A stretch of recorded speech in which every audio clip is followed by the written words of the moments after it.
Hello friends, Bihar शिक्षक नियोजन को लेकर एक बार फिर शिक्षा विभाग के अपर मुख्य सचिव संजय कुमार ने चुप्पी तोड़ी है और इसके संबंध में कुछ कहा है। आइए हम जानते हैं कि आखिर इस केस के मामले में और क्यों नहीं शिक्षक बहाली प्रक्रिया हो रही है आगे, इसको लेकर क्या कुछ कहा। आप यहाँ स्क्रीन पर देख सकते हैं कि शिक्षा विभाग के अपर मुख्य सचिव ने क्या कुछ कहा। उन्होंने ये कहा है कि अभी ब्लाइंड केस का मामला विचाराधीन है। जैसे ही इस संबंध में निर्णय आता है, बहाली के संबंध में आगे की कार्रवाई की जाएगी। जी हाँ, आपको बता दें कि पूर्व में भी इसी तरह की बात कही गई थी, लेकिन अब फिर जब मीडिया उनसे सवाल पूछते हैं तो यही बार बार कहते हैं कि अभी ब्लाइंड केस का जो मामला है वो विचाराधीन है और ऐसे में हम नियोजन की प्रक्रिया को आगे नहीं बढ़ा सकते हैं। आप देख सकते हैं आज के पेपर में भी इसी तरह की कुछ बात कही गई है। आइए हम जानते हैं पूरे मामला क्या है और क्या कुछ पेपरों से निकल के आ रही है। आप यहाँ देख पा रहे हैं कि टीचर एलिजिबिलिटी टेस्ट और सीटेट पास करने के बाद भी कैंडिडेट बेरोजगार बैठे हुए हैं। जी हाँ, आपको पता होगा 2019 में ही जो शिक्षक नियोजन प्रक्रिया प्रारंभ हुआ था वो बहाली प्रक्रिया अभी तक पूर्ण नहीं की गई है। ऐसे में शिक्षा विभाग बार बार सिर्फ और सिर्फ नेशनल फेडरेशन ऑफ ब्लाइंड द्वारा जो केस किया गया है उसी का हवाला दे रहे हैं, लेकिन शिक्षा विभाग यह नहीं सोच रहे हैं कि आखिरकार जिस केस का मेंशनिंग हो जाना चाहिए आखिर उसका मेंशनिंग क्यों नहीं हो रहा। अभ्यर्थी ने क्या कुछ कहा है, आइए हम इसमें जानते हैं। अभ्यर्थियों ने कहा कि नहीं हुई प्रगति कोई, यानी शिक्षा मंत्री की ओर से बताया गया था कि 5 अप्रैल को पटना हाई कोर्ट में मामला को सुनवाई कर लिया जाएगा, लेकिन ऐसे में केस का मेंशनिंग तक भी शिक्षा विभाग की ओर से नहीं किया गया। आपको बता दें कि 5 अप्रैल तो कोर्ट में किसी को भेजा भी नहीं गया शिक्षा विभाग ओर से, और इसके बाद शिक्षा मंत्री से लेकर प्राथमिक शिक्षा निदेशक तक कोई कुछ जानकारी अब नहीं दे पा रहे। आपने देखा होगा विगत 5 अप्रैल के बाद से अब चाहे वो शिक्षा विभाग के अधिकारी हो या फिर शिक्षा मंत्री हो, शिक्षक नियोजन को लेकर कुछ भी कहने को तैयार नहीं है। आपने देखा होगा पिछले दिनों में जो है वो जितने भी बिहार के अभ्यर्थी हैं वो ट्विटर कैंपेन भी चलाया और 2 लाख से अधिक भी ट्वीट भी किए, लेकिन इसके बावजूद भी शिक्षा मंत्री इसके संबंध में कोई भी चीज़ जवाब देने को नहीं है। ऐसे में अब सवाल ये उठता है कि जो मामला 2 सालों से अटकी हुई है बहाली की, आखिर यह कब तक पूर्ण कर लिया जाएगा। आपको बता दें कि 2011 से के बाद अभी तक कोई भी वैकेंसी बिहार में नहीं हो पाई है। जिस तरह से शिक्षा विभाग यह बार बार बता रही है कि बिहार में मैंने लाखों शिक्षकों की भर्ती की है, ऐसे में 2011 में जो टीटी होने के बाद जो बहाली हुई उसके बाद अभी तक कोई भी बहाली प्रक्रिया बिहार में नहीं हुआ। जानकारी के लिए आपको ये भी बता दें कि जितने भी बीटीटी सीटी उत्तीर्ण अभ्यर्थी हैं उनके जो अध्यक्ष हैं राजेंद्र सिंह ने कहा कि मामला गंभीर है, क्योंकि 2011 के बाद से प्राइमरी शिक्षकों की कोई भी वैकेंसी आई ही नहीं है, क्योंकि वर्ष 2017 में राज्य स्तर पर टीचर एलिजिबिलिटी टेस्ट आयोजित की गई और इसमें लगभग 37,000 लोग पास किए थे।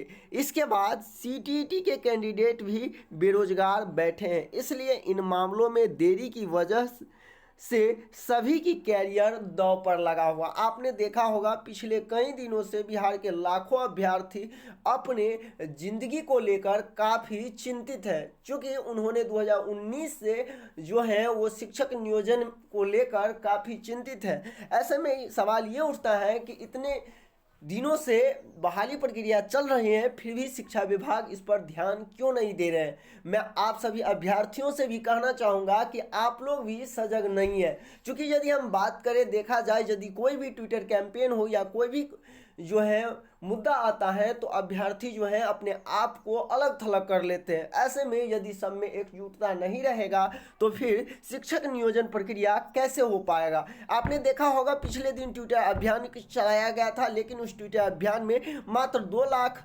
ट्वीट किया गया। यदि हम बात करें उसमें अभ्यर्थियों बेस पर, तो यदि एक अभ्यर्थियों ने 50 भी ट्वीट किया होगा तो आप समझ सकते हैं बिहार के कितने अभ्यर्थी ने ट्वीट किया हुआ। यदि हम आवेदन की बात करें तो लाखों अभ्यर्थियों ने आवेदन किया है, लेकिन जब सवाल उठता है, जब मुद्दा उठता है, जब आंदोलन होता है, तो उसमें अभ्यर्थी अपने आप को अलग थलग कर लेते हैं। यदि आप ऐसा करते हैं तो कहीं ना कहीं आपकी बहाली प्रक्रिया जो और लंबे समय तक आगे खींचा जा सकता है। ऐसे में अब आपको हम जानकारी के लिए कुछ ये भी बता दें कि पटना हाई कोर्ट जो है अब जो है बिहार में लॉकडाउन लागू हो गया, इसलिए अब पटना हाई कोर्ट भी अभी फिलहाल बंद है।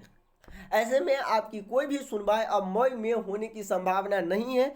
ऐसे में अब देखना है कि पटना हाई कोर्ट जब ओपन होता है तो इस मामला का सुनवाई कब होता है। ऐसे में अब यही कहा जा सकता है कि जब तक नेशनल फेडरेशन ऑफ ब्लाइंड के मामलों को सुनवाई न कर ली जाए तब तक आपकी नियोजन प्रक्रिया को आगे बढ़ने का कोई चांस नहीं है। ऐसे में अब देखना होगा कि पटना हाई कोर्ट जो है कोरोना वायरस को लेकर जो अभी बंद है वो जब ओपन होता है तब फिर नेशनल फेडरेशन ऑफ ब्लाइंड का जो मामला है वो कब खत्म होता है। ऐसे में आप लोग से हम बस यही कहेंगे कि जब कभी भी संघ की ओर से जब ट्विटर कैंपेन हो या कोई भी कैंपेन हो जब होता है तो आप उसमें बढ़ चढ़ के हिस्सा लें, चूँकि सभी लोग यदि एकजुट नहीं रहेंगे तो फिर कोई भी आपका आगे का प्रोसेस नहीं हो पाएगा। तो बस इस वीडियो में मैं आपको यही जानकारी दे चाह रहा था कि पेपर के माध्यम से जो खबर आज निकल के आई है खास तौर पे बिहार प्रारंभिक शिक्षक नियोजन को लेकर, वही हम आपको जानकारी देने वाले थे। और साथ ही साथ आपने देख रहे हैं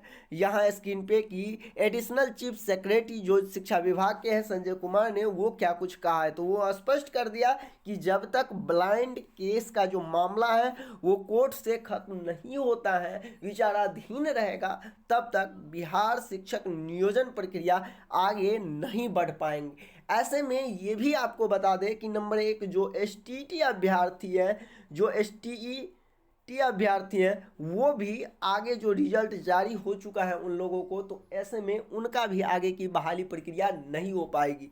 सवाल ये है कि जो आपका मामला है वो बिहार में जितने भी चाहे कोई भी भर्ती प्रक्रिया चाहे वो आगे प्रोसेस करना है या उसे ख़त्म करना है, तो जब तक ये नेशनल फेडरेशन ऑफ ब्लाइंड का जो केस है वो ख़त्म नहीं होता, इससे पहले शिक्षक बहाली की प्रक्रिया का कोई भी प्रोसेस न आगे बढ़ाया जा सकता है न ही उसे ख़त्म किया जा सकता है। ऐसे जो है पहले ही चीफ जस्टिस के द्वारा स्टे लगा दिया गया है। तो ऐसे में आपने समझ गया होगा कि बिहार में जब तक नेशनल फेडरेशन ऑफ ब्लाइंड का मामला सुलझ नहीं जाता तब तक कोई भी बहाली प्रक्रिया आगे को नहीं बढ़ सकता है।